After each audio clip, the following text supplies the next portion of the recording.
Hola, buenas tardes. Un día más, bienvenidas y bienvenidos a este ciclo de conferencias de la Semana de la Ciencia del Campus de Alcoy de la Universidad Politécnica de Valencia, que recordamos cuenta con la colaboración de la Fundación Española para la Ciencia y la Tecnología del Ministerio de Ciencia e Innovación. A lo largo de toda esta semana hemos contado en estas conferencias con investigadoras de referencia en sus respectivos campos. Marina Subirats, Lucía Díaz Iglesias, Ana Freire y ayer Margarita del Val. A este elenco sumamos hoy a una investigadora de la casa de nuestra universidad, que esta misma semana ha sido reconocida de nuevo como una de las científicas de referencia internacional en su campo por la lista Highly Cited Researchers de este 2020. Ella es Amparo Chiral, a quien veis ya en vuestras pantallas. Amparo, muy buenas tardes y muchas gracias por estar esta tarde de viernes con nosotros aquí en esta Semana de la Ciencia, Amparo. Muy buenas tardes y gracias a vosotros por invitarme a participar en esta 17ª Semana de la Ciencia en la que me siento muy a gusto y encantada de participar. A lo largo de los próximos minutos vamos a tratar de responder o vas a responder a una pregunta clave. ¿Podemos tener alimentos sin plásticos? A partir de esta pregunta vamos a descubrir también mucho sobre los materiales biodegradables. Estamos avanzando la línea maestra de esta conferencia, pero si me permites completamos un poquito más este currículum del que he hecho alguna mención en este arranque. Amparo Chiralt es doctora en Química y catedrática de Tecnología de Alimentos en la Universidad Politécnica de Valencia. En los últimos 15 años, sus estudios se centran en el área de materiales biodegradables activos para el envasado de alimentos mediante el uso de fuentes renovables. Esto representa una contribución a la revalorización de residuos agroalimentarios y a la reducción del uso de los plásticos derivados del petróleo altamente contaminantes dentro del concepto de la economía circular. Sobre ella vamos a hablar también en los próximos minutos. Nuevamente, como hemos hecho a lo largo de toda esta semana, os recordamos que podéis formular, todos aquellos que vais a seguir esta conferencia, aquellas preguntas que estiméis oportuno. Saludamos también a todos los que nos siguen desde el IBAMCADA de Alcoy y hecha esta presentación, cedemos ya la palabra a la protagonista de esta tarde de viernes, en esta Semana de la Ciencia del campus de Alcoy. Amparo, adelante. Muchas gracias.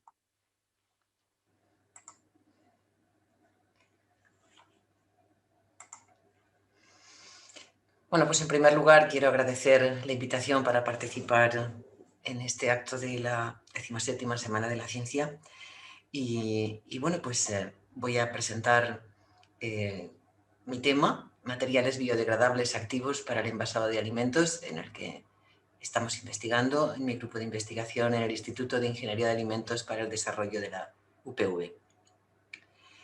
El tema está alineado con dos retos actuales de la sociedad. El primero, reducir la producción y consumo de plásticos causantes de un grave problema medioambiental. El segundo, asegurar la disponibilidad de alimentos necesaria para una población creciente. Cada año se desperdician en el mundo 1.300 millones de toneladas de alimentos, aproximadamente un tercio de la producción. Necesitamos mejorar su conservación para disminuir esas pérdidas. Y ambos aspectos confluyen con al menos 6 de los Objetivos de Desarrollo Sostenible: hambre cero, salud y bienestar, producción y consumo responsables, acción por el clima, vida submarina y vida de ecosistemas terrestres.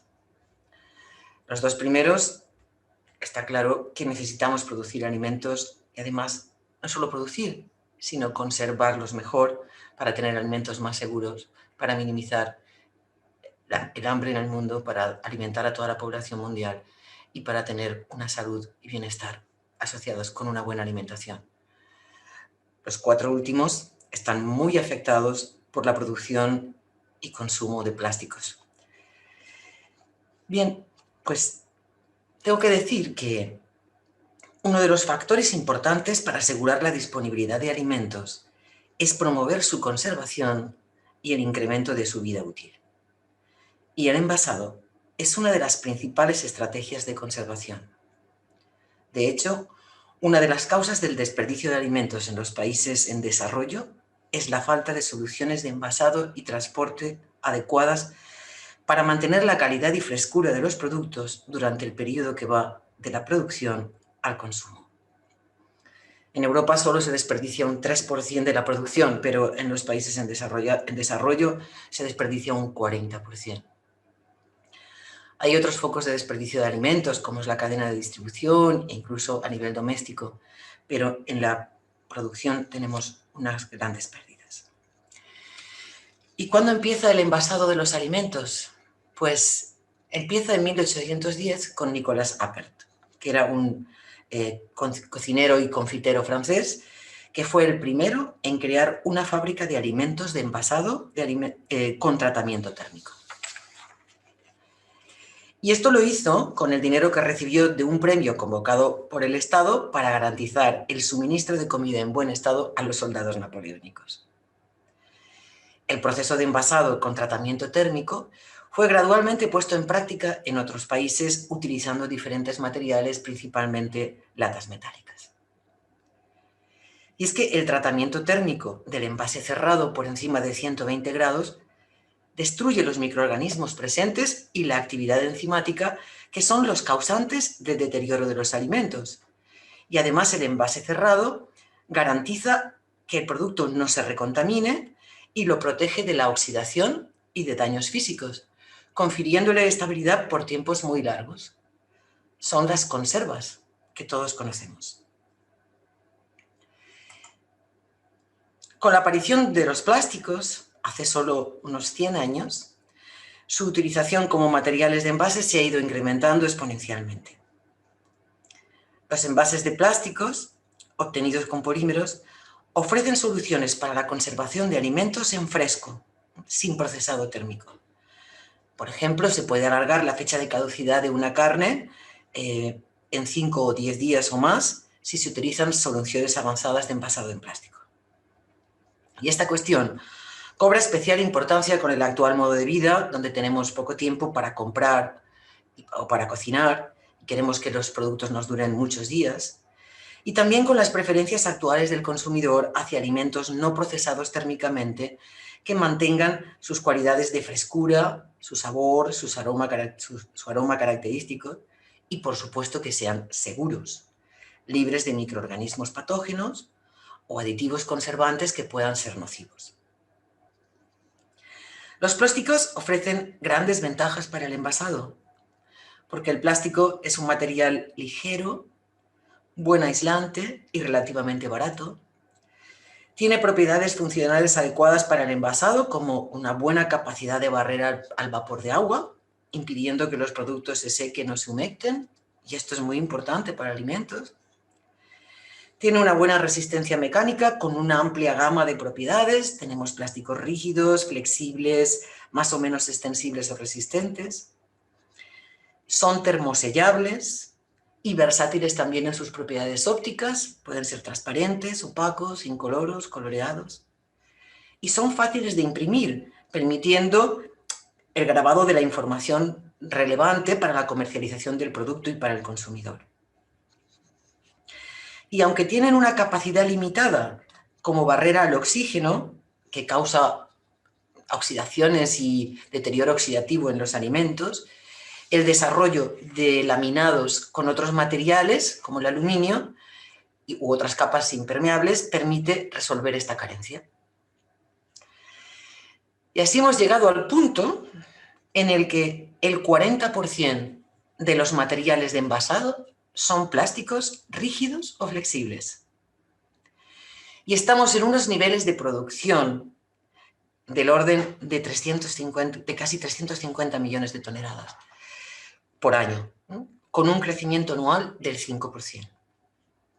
Además, en Europa en concreto solo se recicla el 30%, el 27% va a vertederos y el 41% se incinera. Y el 63% de los residuos plásticos provienen del envasado y menos del 14% son reciclables. En el caso de los envases alimentarios, además, el reciclado es difícil porque están cargados de materia orgánica residual que dificulta la funcionalidad del material para usos posteriores. Y tampoco puede usarse a la ligera el plástico reciclado para el envasado de alimentos por el riesgo de migración de posibles sustancias tóxicas durante el tratamiento. Pero necesitamos materiales que no se acumulen en el planeta por su largo periodo de degradación y que no generen microplásticos persistentes en su proceso de erosión. Materiales similares a los plásticos convencionales que hagan sus funciones, pero que sean biodegradables. Que los podamos tirar al cubo de la basura junto con los restos orgánicos de la comida y que se puedan compostar conjuntamente, sin riesgos de acumulación y persistencia en el ecosistema. Es decir, que puedan integrarse de nuevo en el ciclo de la materia orgánica, contribuyendo a la vida de los microorganismos responsables de los procesos biodegradativos. ¿Y en qué consiste la biodegradación? Un material biodegradable es sensible a la acción de los enzimas excretados por los microorganismos del medio. Esto hace que se hidrolicen en moléculas más pequeñas, que serían monómeros o dímeros, que a su vez pueden ser asimiladas como nutrientes y metabolizadas por los propios microorganismos. Así se genera biomasa, anhídrido carbónico y agua, y el plástico se integra en el ciclo de la materia orgánica. Y en esta dirección tenemos los llamados bioplásticos. ¿Qué son los bioplásticos? Pues son polímeros que o bien se obtienen de fuentes renovables o son biodegradables o las dos cosas a la vez. Y en esta figura vemos la clasificación de los diferentes plásticos, dependiendo de su origen, si son de origen petroquímico o de fuentes renovables biológicas, como la biomasa, o de su naturaleza biodegradable o no. Y esta depende de la estructura molecular del polímero y de la sensibilidad de los enlaces a la acción enzimática de los microorganismos. Luego veremos que también el medio donde se degrada influye. Y es de destacar que algunos polímeros derivados del petróleo son biodegradables, como la policaprolactona o la PCL. Y algunos que proceden de fuentes renovables no son biodegradables, como por ejemplo las biopoliolefinas, como el biopolietileno o biopolipropileno.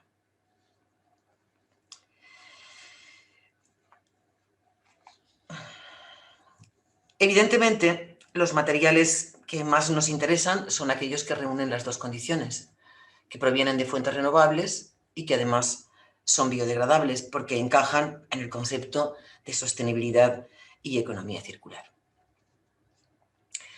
Pero la disponibilidad de bioplásticos es limitada. La producción mundial en 2018 fue solo de 2,1 millones de toneladas, con una previsión de 2,4 para 2024. Y esto con un crecimiento relativamente alto, de un 15% predicho para los próximos años, pero con una producción actual muy por debajo de la producción global de plásticos.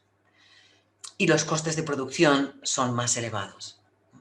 Algunos polímeros innovadores, como el biopolipropileno y los polihidroxialcanoatos, están tirando de la producción. Los bioplásticos más producidos pueden verse en la figura. Son los derivados del almidón y el PLA, que ambos son biodegradables, pero todos los que están a la izquierda de la figura son procedentes de fuentes renovables, pero no son biodegradables. De los biodegradables, solo son el 55,5% de la producción. El sector del envase absorbe actualmente el 53% de la producción de bioplásticos, 1,14 millones de toneladas. Otros sectores, como el textil o la automoción, también consumen un cierto porcentaje de esta producción. Pero las propiedades tecnológicas de estos bioplásticos tienen que adecuarse para los diferentes usos. Es verdad que todos son termoprocesables, lo que permite utilizar las tecnologías actuales de la industria de plásticos, como la extrusión, la inyección o el soplado. La mayor producción de bioplásticos en el mundo está en los países asiáticos, con un 45%.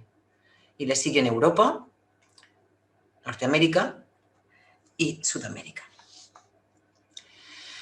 Pero también hay que tener en cuenta que la biodegradación de los bioplásticos está afectada por muchos factores. Uno ya lo hemos mencionado, que es la estructura química, la longitud de la cadena, el grado de cristalinidad del material, en definitiva la complejidad molecular.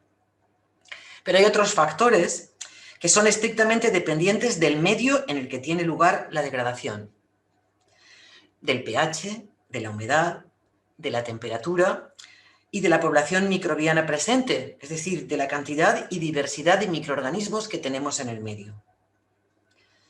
Normalmente los polímeros con menor complejidad molecular, que tienen una cadena más corta o menor cristalinidad, son más sensibles a la acción microbiana.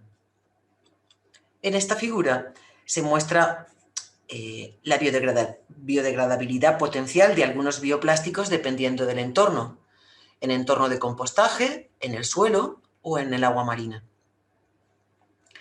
El PLA, que es un plástico bastante utilizado, se degrada en compost, pero no se degrada en suelo o en el mar. En cambio, los polihidroxialcanoatos se degradan en los tres medios. En realidad, no hay muchos estudios de biodegradación en medios acuáticos y en suelo. Sí que hay muchos estudios de compostaje, que es un medio más controlado, donde se pueden controlar las condiciones para aumentar la eficiencia de los microorganismos en el proceso de degradación. Bueno, tenemos tres grandes grupos de bioplásticos atendiendo a su origen o producción. En primer lugar, tenemos los biopolímeros obtenidos de biomasa, que son polisacáridos o proteínas. Entre ellos, los almidones, que son muy abundantes en muchos alimentos, como el maíz, la patata o la yuca, son los más utilizados. Otro polisacárido muy abundante, obtenido del caparazón de los crustáceos, es el quitosano, que tiene además propiedades antimicrobianas, pero que tiene un termoprocesado muy poco ágil. Otros son obtenidos a partir de algas, como los carragenatos o alginatos. Y entre las proteínas, la gelatina obtenida de residuos cárnicos o de pescado, o las proteínas lácteas y de soja, han sido también estudiados como material de envase. Pero no tienen aún una producción para este uso, una producción industrial para este uso. No obstante, cuando los biopolímeros se obtienen de materiales alimentarios y no de subproductos, como es el caso del almidón, su utilización como envase entra en conflicto por la competencia con el uso alimentario. Una característica de estos polímeros es que los monómeros constitutivos son muy polares. Tienen muchos grupos hidroxilo, que los he remarcado en círculo rojo. Esto les confiere muy poca capacidad de barrer al vapor de agua porque son muy afines al agua o incluso pueden llegar a ser solubles. Y esto para el envasado de alimentos es un problema, porque los alimentos, la mayoría de ellos tienen mucha humedad. Y además la afinidad de estos materiales con el agua provoca la absorción de humedad y con esta absorción el cambio en sus propiedades según la humedad que absorben. Y esto es una limitación para el uso alimentario, ya que los alimentos son productos en general que tienen un alto contenido en agua. Por el contrario, son una barrera muy eficaz al transporte de gases y en concreto al oxígeno, que provoca oxidaciones indeseables en los alimentos y por tanto esto es una propiedad positiva para prevenir precisamente las reacciones oxidativas.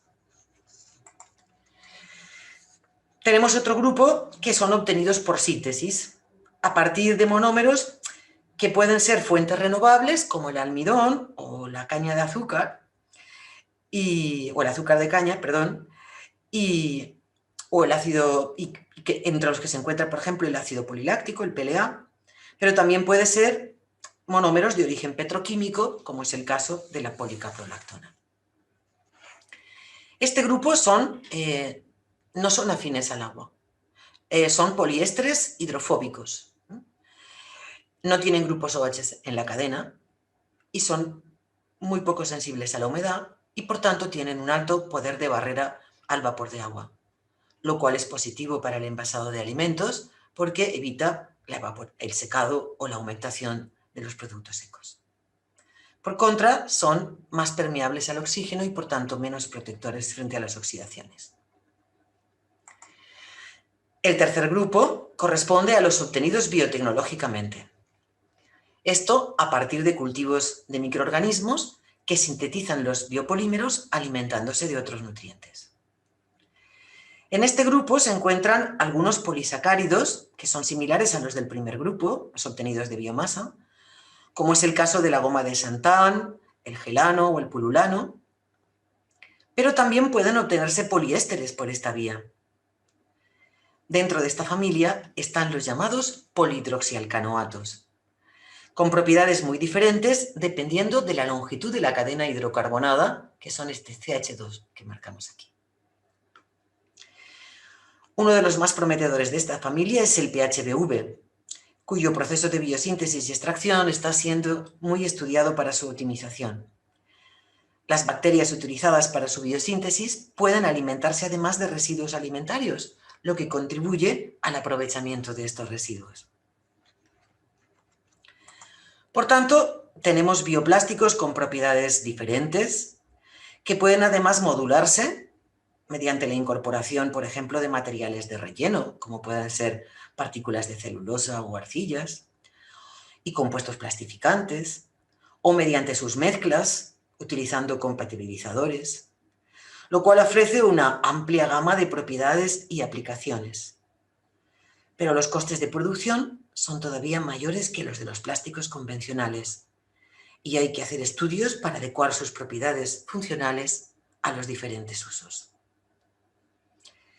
En concreto, para los usos alimentarios, la combinación de biopolímeros hidrofóbicos e hidrofílicos en ensamblados multicapa, del mismo modo que se hace con los plásticos sintéticos convencionales, constituye una buena estrategia para la obtención de materiales con adecuada funcionalidad para el envasado de alimentos. Las capas hidrofóbicas aportarían la barrera al vapor de agua y las hidrofílicas la barrera a los gases. Si son todas las capas biodegradables, así como los adhesivos entre ellas, pues no tendríamos el problema de reciclado de los laminados sintéticos actuales. Bien, y este sería el primer bloque. Pasaríamos a hablar de envases activos, Luis. Si no hay preguntas antes, después de este primer bloque inicial, vemos que por ahora no hay cuestiones, así que, Amparo, seguimos con la segunda parte de esta conferencia. Muy bien, muchas gracias.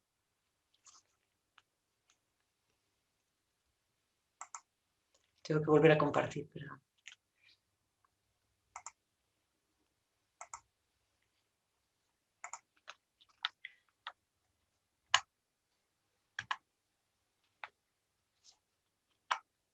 ¿No puedo volver atrás?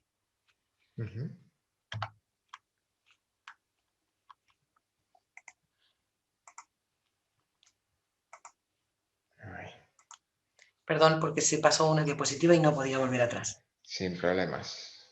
Bien, pues con estos bioplásticos, con estos biopolímeros, podemos obtener también materiales avanzados para la conservación de alimentos, como son los llamados envases activos. ¿Qué es un envase activo? Pues es un envase que es capaz de interaccionar con el alimento o con su entorno para extender su vida útil, mejorar su seguridad o sus propiedades sensoriales y mantener mejor su calidad. Para ello, son capaces de absorber o liberar sustancias que permiten llevar a cabo esta función, a veces sin necesidad del contacto directo con el alimento. Y así algunos materiales pueden absorber radicales libres u oxígeno, impidiendo su acción deteriorativa, o liberar antimicrobianos o antioxidantes para favorecer la conservación de alimentos, haciéndolos más seguros y con mayor vida útil. La obtención de estos materiales requiere la incorporación de los compuestos activos al polímero, bien por adición directa en la formulación de la mezcla máster, ¿no?, o previamente encapsulados en otro material o anclados en partículas para protegerlos y para controlar mejor su liberación, ¿no?, sostenida en el tiempo al alimento y procurar su conservación.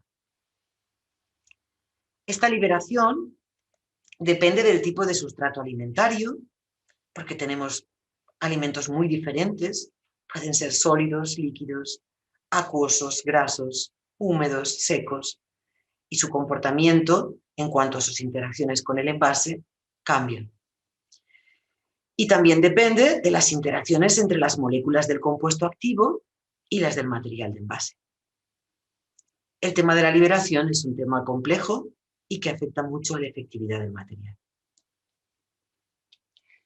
En cuanto a los compuestos activos, la industria alimentaria ha utilizado tradicionalmente antimicrobianos y antioxidantes bastante eficaces que ha incorporado directamente al alimento, pero actualmente algunos están cuestionados por su posible impacto negativo en la salud del consumidor. Entre las tendencias actuales está el utilizar compuestos de origen natural, algunos de los cuales se han usado tradicionalmente como especias o aromatizantes y que tienen un demostrado efecto conservante. Y estamos hablando de productos como la canela, el clavo, el orégano. Los aceites esenciales de plantas o los extractos vegetales son ricos en compuestos fenólicos que tienen la doble función antimicrobiana y antioxidante, a un nivel más moderado que los sintéticos, pero con menos efectos negativos para la salud. Hasta pueden ser beneficiosos. En general, en el mundo vegetal hay muchos compuestos de este tipo que participan en los procesos metabólicos de las plantas. Y por tanto, el mundo vegetal, donde se encuentran muchos de nuestros residuos agroalimentarios y agrícolas que queremos aprovechar, o en las plantas aromáticas, pues son fuente de compuestos funcionales para la conservación de alimentos con una mayor seguridad alimentaria. Algunos pueden utilizarse como ingredientes, pero en lugar de añadirlos a los alimentos, donde pueden provocar cambios en su apreciación sensorial, pueden incorporarse al material de envase y desde allí ejercer su función activa. En nuestro grupo también hemos utilizado bacterias acidolácticas, productoras de bacteriocinas, que son unas sustancias que tienen poder antimicrobiano, introducidas en los films de los biopolímeros. Y esta gráfica muestra cómo sobreviven estos lactobacillus en films de caseinato de sodio o de metilcelulosa, ambos biopolímeros del primer grupo, y cómo se producen estas sustancias bacteriocinas en función del tiempo. Normalmente con la proteína, con el caseinato, la producción es más progresiva, mientras que en los films de polisacáridos, como la carboximetilcelulosa, hay una producción muy rápida. Y estas sustancias dentro del film pueden tener acción antimicrobiana. Y aquí vemos cómo todos los films que incluyeron los lactobacillus, en esta gráfica de la derecha, redujeron los recuentos de una bacteria muy importante en la conservación de alimentos, como es la listeria. Esta gráfica muestra los recuentos, o la concentración de bacterias producidas, y cómo aumenta esta concentración cuando en el medio no tenemos un film que lleva lactobacillus, o cómo se reduce cuando lleva estos lactobacillus que producen las bacteriocinas que actúan controlando el crecimiento de la bacteria. Por tanto, esta también podría ser una estrategia para obtener materiales activos para el envasado. Bien, pues el desarrollo de materiales biodegradables activos requiere la selección de los componentes, es decir, los biopolímeros o bioplásticos que pretendemos utilizar en función de las propiedades que queremos conferirle al material, los compuestos activos, así como el método de procesado que vamos a aplicar. Después, tenemos que caracterizar el material obtenido en todas sus funcionalidades como material de envase. Y además hemos de demostrar su eficiencia para un determinado tipo de alimentos, su eficiencia en la conservación, evidentemente. También hemos de hacer estudios de migración desde el envase hasta el alimento y de estabilidad del material con el tiempo. Y después de todo esto, pues podemos hacer el escalado, si todo está bien, o introducir las modificaciones adecuadas en el diseño tanto de la formulación como del proceso. ¿Y cuáles son los requerimientos que tenemos para el envasado alimentario? Pues bueno, dependen del tipo de alimento, y tenemos alimentos con características muy diferentes y con problemas de conservación muy diferentes. Pero en general, en todos los casos necesitamos una alta capacidad de barrera a los gases como el oxígeno, que provocan el deterioro oxidativo, el enranciamiento, y al vapor de agua. También tienen que tener las propiedades mecánicas adecuadas para proteger físicamente al alimento. Y por tanto, pueden ser flexibles, rígidos. En alimentos que tengan que ser calentados, por ejemplo, con microondas, pues no tendrían que ser deformables con el calor. Y también tenemos que asegurar que tienen unas propiedades ópticas adecuadas al producto que queremos aplicar, que sean o bien transparentes o bien opacos. Y si el producto va a ser, si el envase va a ser además activo, tenemos que garantizar que tiene la actividad antioxidante o antimicrobiana requerida para conservar el producto. ¿Y cómo demostramos la eficiencia? Pues tenemos que asegurar que el material tiene todas las propiedades funcionales que nosotros necesitamos para el producto en concreto. Y en el caso de los materiales antimicrobianos, pues hemos de asegurar que el compuesto activo incorporado al envase funciona bien en el alimento con un determinado riesgo microbiano. Es decir, es capaz de controlar el crecimiento de los microorganismos que son causa principal de su deterioro. Y esto depende de la actividad del compuesto frente a un microorganismo objetivo. Es necesaria siempre una concentración mínima del compuesto activo para inhibir el crecimiento del microorganismo. Esa cantidad mínima necesaria es lo que se llama la MIC, la concentración mínima para la inhibición. Por debajo de esa concentración, el compuesto no tiene actividad, y por encima de esa concentración, el compuesto tiene actividad y puede destruir al microorganismo. Y esta cantidad necesaria tiene que liberarse desde la matriz polimérica, donde está incluido el compuesto activo, al sustrato alimentario. Y, por tanto, tiene que liberarse en la cantidad adecuada y también a la velocidad adecuada. Y esto es lo que estudiamos en lo que llamamos la cinética de liberación. Al final, se producen interacciones entre el microorganismo, el alimento y el compuesto activo que hacen que sean necesarios estudios particulares para la conservación de alimentos en concreto con un determinado material que contiene unos compuestos activos. ¿Qué estudios tenemos que hacer? Pues tenemos que estudiar las cinéticas de liberación, esto que estaba comentando, qué cantidad se libera en cuánto tiempo. Y para ello a veces utilizamos lo que llamamos simulantes alimentarios, que son sistemas menos complejos en cuanto a composición que el alimento, pero que pueden reproducir su comportamiento por la polaridad similar.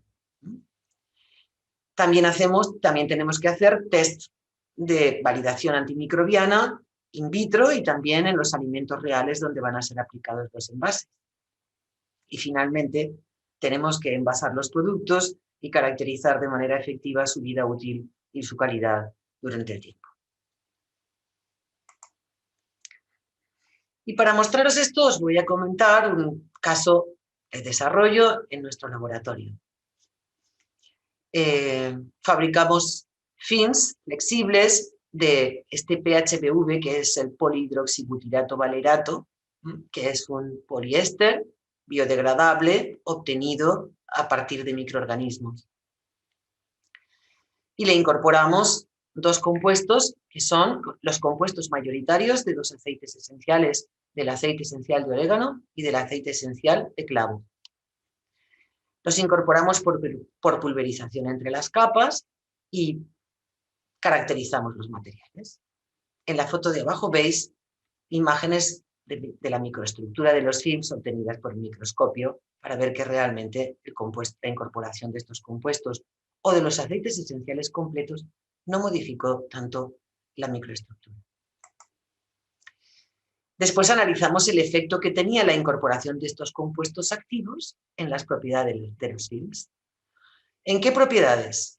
En muchas, pero en concreto, pues en el módulo de elasticidad, en la tensión de fractura o en la extensibilidad, que son propiedades mecánicas que determinan su funcionalidad protectora. Y también en la permeabilidad al vapor de agua, que determina su capacidad de barrera al transporte de agua y, por tanto, a la humectación o al secado de los productos alimentarios. Y cuando miramos los valores y comparamos los del film sin compuestos activos y con compuestos activos, pues vimos que había cambios que eran razonables y que no modificaban demasiado su funcionalidad. Pero había que mirar más cosas. Por ejemplo, cómo se liberan estos compuestos activos en función del tipo de alimento y en función del tiempo.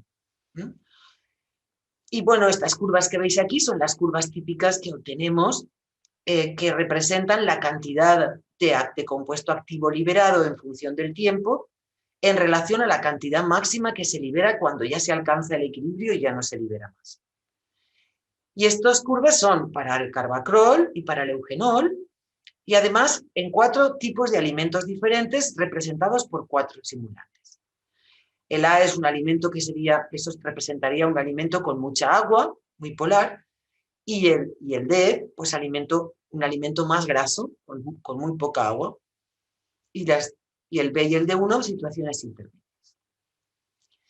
Y entonces miramos con qué velocidad se liberan, a través de un parámetro que le llamamos difusión, y que, como veis, por ejemplo, para el carbacrol, pues toma valores muy diferentes dependiendo de cómo sería el tipo de alimento.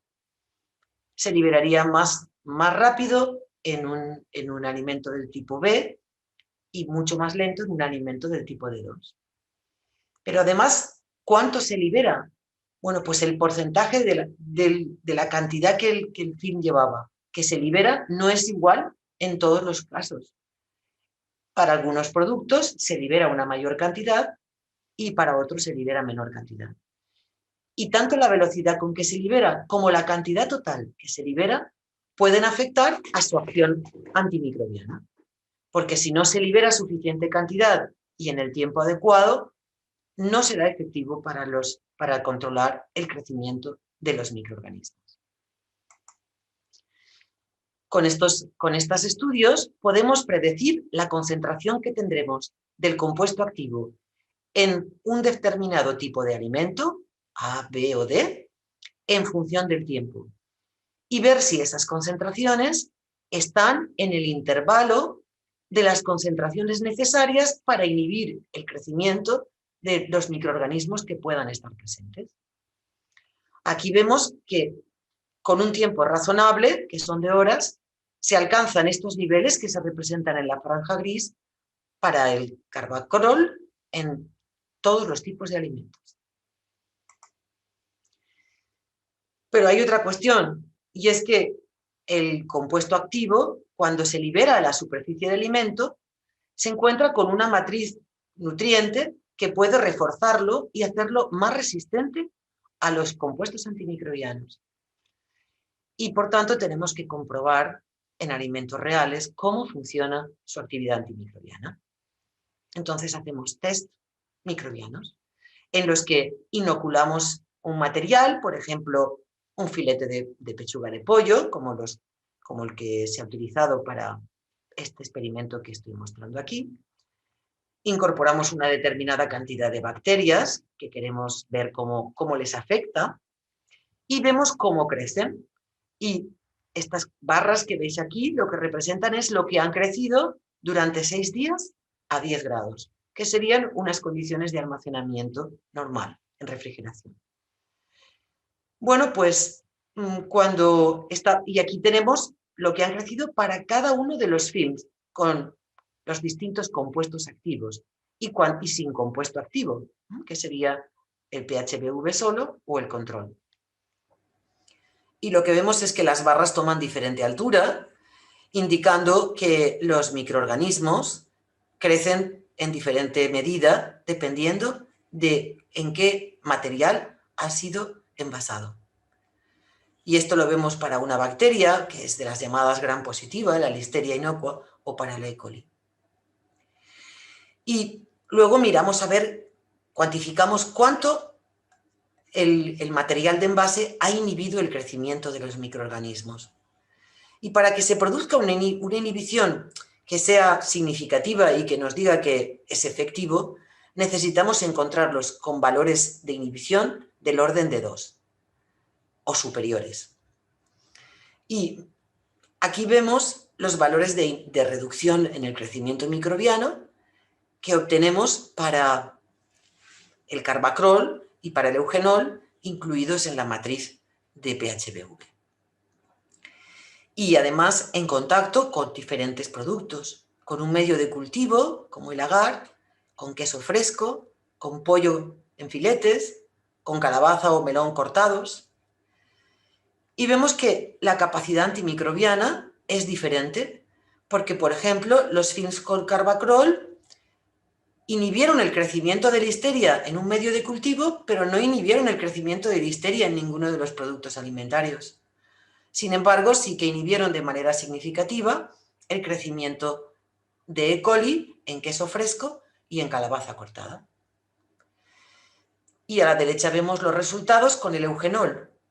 Tampoco con el eugenol encontramos un efecto antimicrobiano contra listeria en ninguno de los productos probados, pero sí encontramos un efecto antimicrobiano significativo con valores de la reducción mayor que 2 para E. coli, en el caso de queso, de pollo o de calabaza cortada. Estos resultados lo que nos indican es que la matriz alimentaria, el tipo de envase y el tipo de activo interaccionan y por tanto son necesarias comprobaciones específicas para cada tipo de alimento, cada microorganismo y cada material de envasado.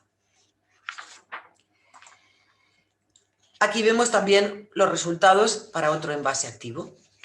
Este envase está hecho con almidón.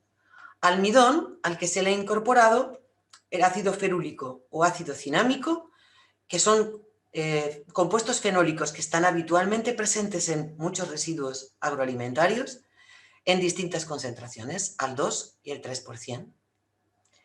Y vemos también cómo crecen las bacterias. La altura de la barra nos indica el nivel de crecimiento.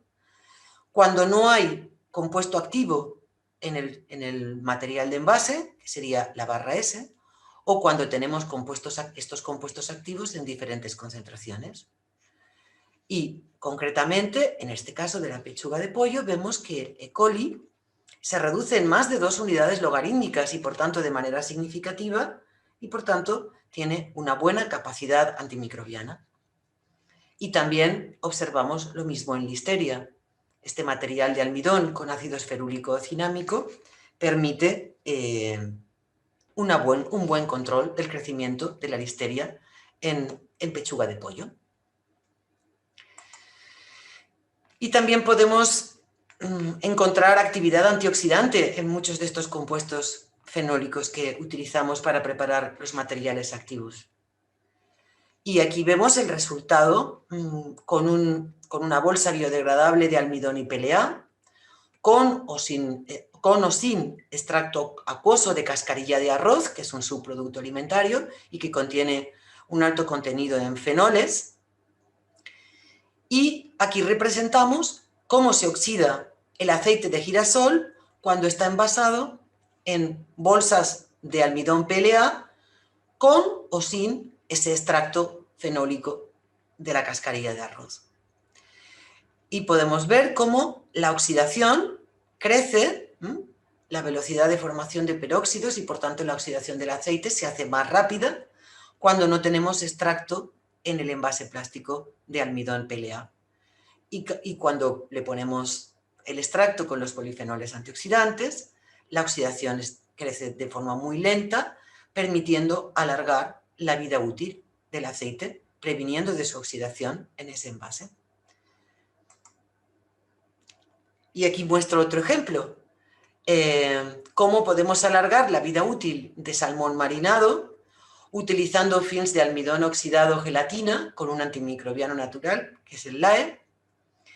Y vemos cómo crecen los microorganismos en pechuga de pollo cuando está envasado en un envase plástico convencional, crecen muy rápidamente, mientras que el crecimiento se hace más lento en los envases que contienen estas formulaciones biodegradables activas.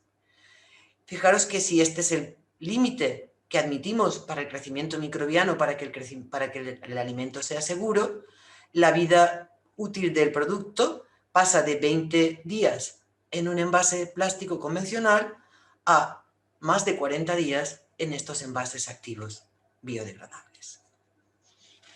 Bueno, estos son algunos ejemplos que espero que me hayáis entendido.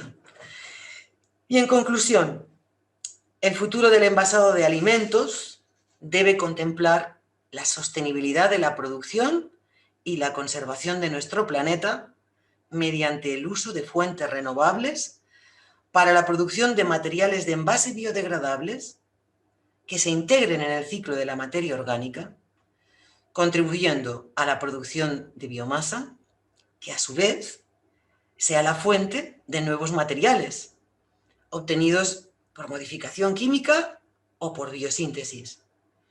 Y también fuente de compuestos activos que podemos obtener de esa biomasa, de esos residuos agrícolas y agroalimentarios, para fomentar la conservación de los alimentos.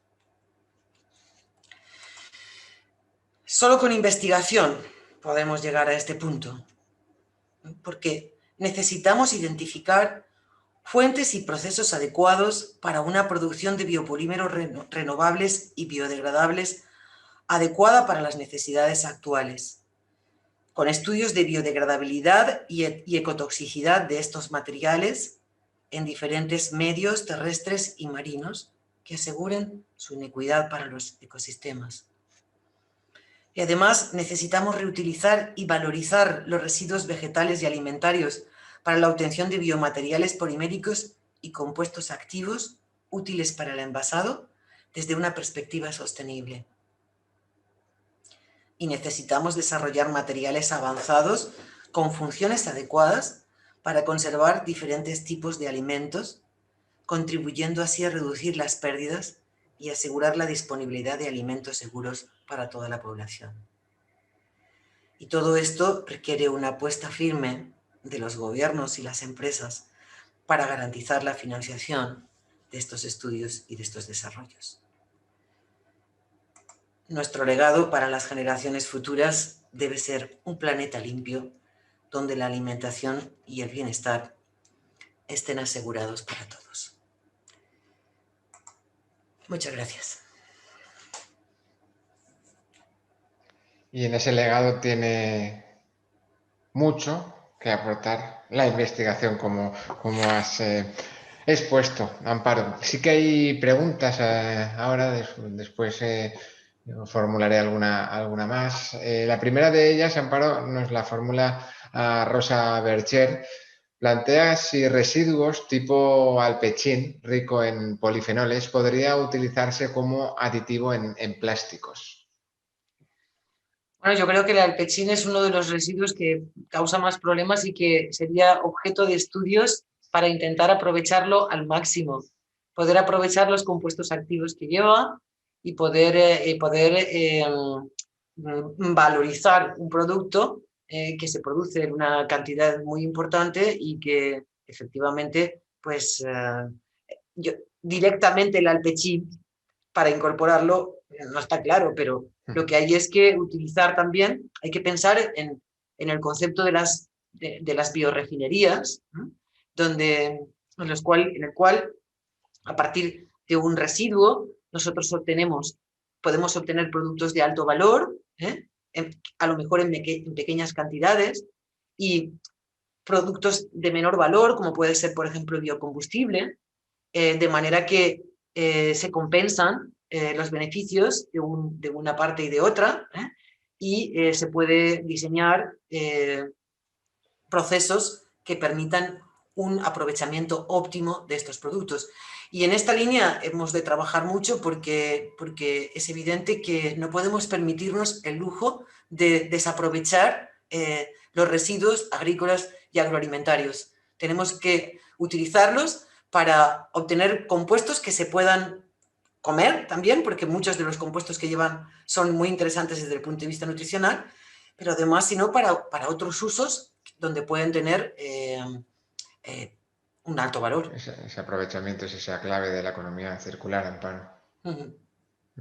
Otra de las cuestiones, en este caso, nos la plantea David Lledó Lagardera. Dice, el plástico tiene mucho peso en la industria de la cercana IBI. ¿Podrían reutilizar la maquinaria actual para desarrollar materiales biodegradables? ¿O cambiar de plástico a biodegradable sería una industria totalmente distinta? No. Lo bueno de los bioplásticos es que son todos termoprocesables y se puede utilizar la misma maquinaria. Lo que pasa es que hay que adecuar las condiciones de operación y hay que adecuar la formulación del material para que tenga las propiedades funcionales deseadas. Pero la maquinaria sería la misma. De hecho, en estos momentos no podemos pensar en cambiar de maquinaria.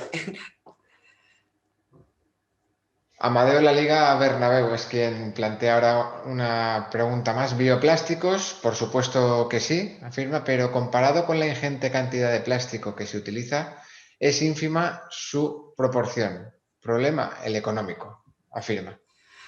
Ya lo he comentado. La producción en estos momentos de bioplásticos es muy limitada comparada con la necesidad, con la producción de plásticos que se utiliza en todos los sectores. Es que la utilización del plástico es tan generalizada.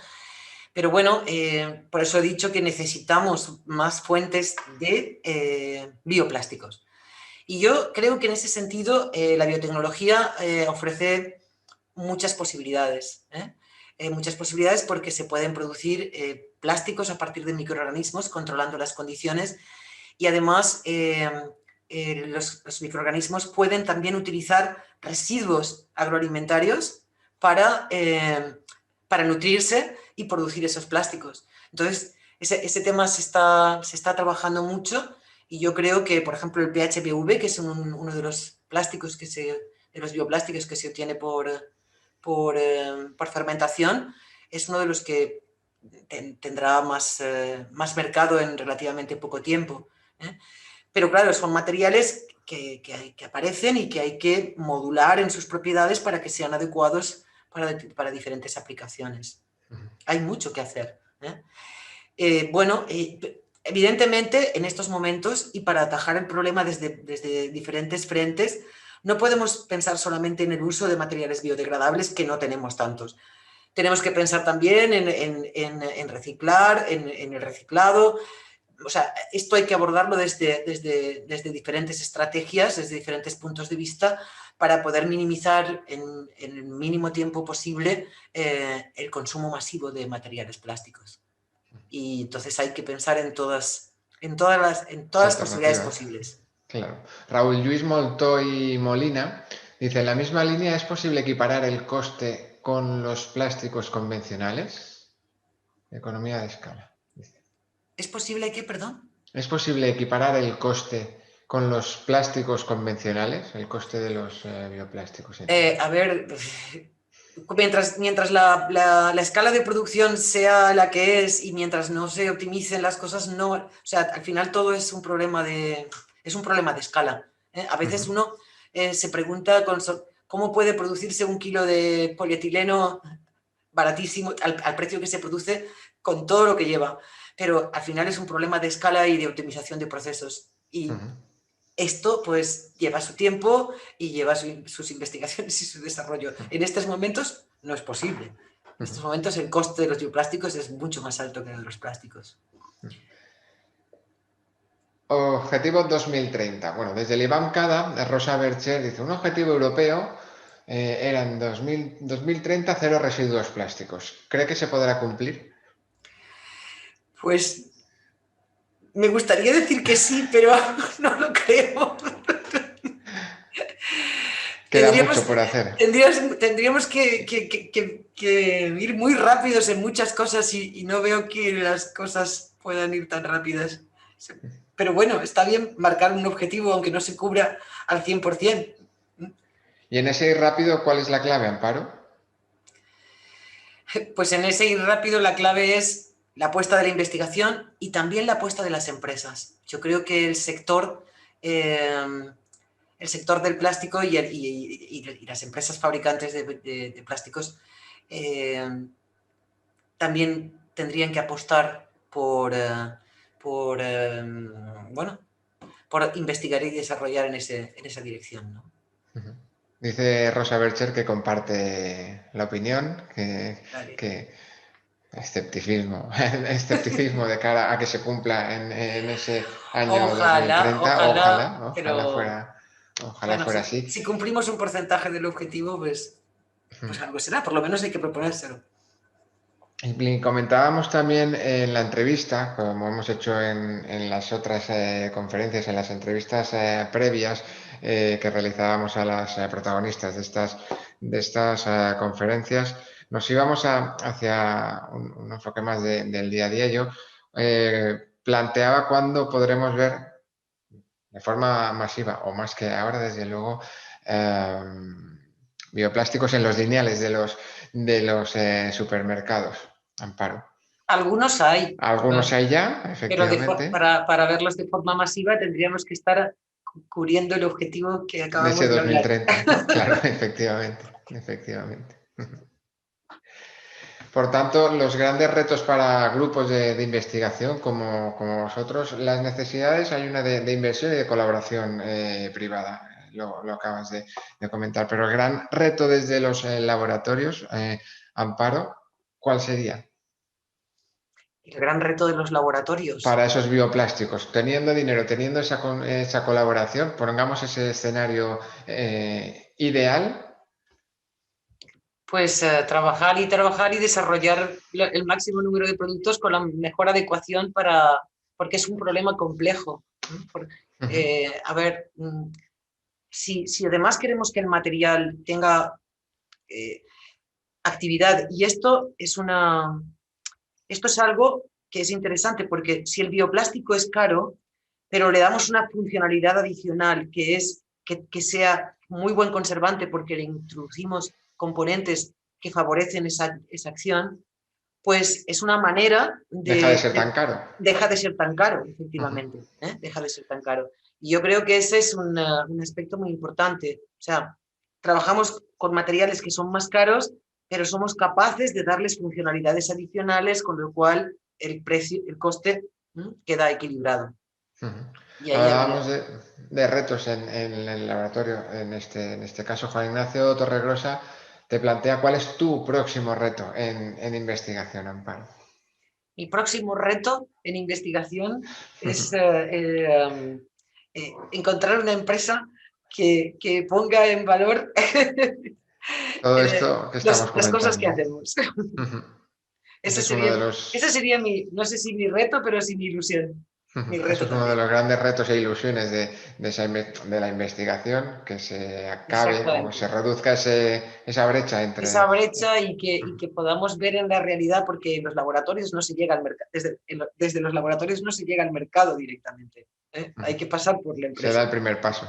Hay que encontrar otros aliados. Y ese sí que sería mi gran reto, sí.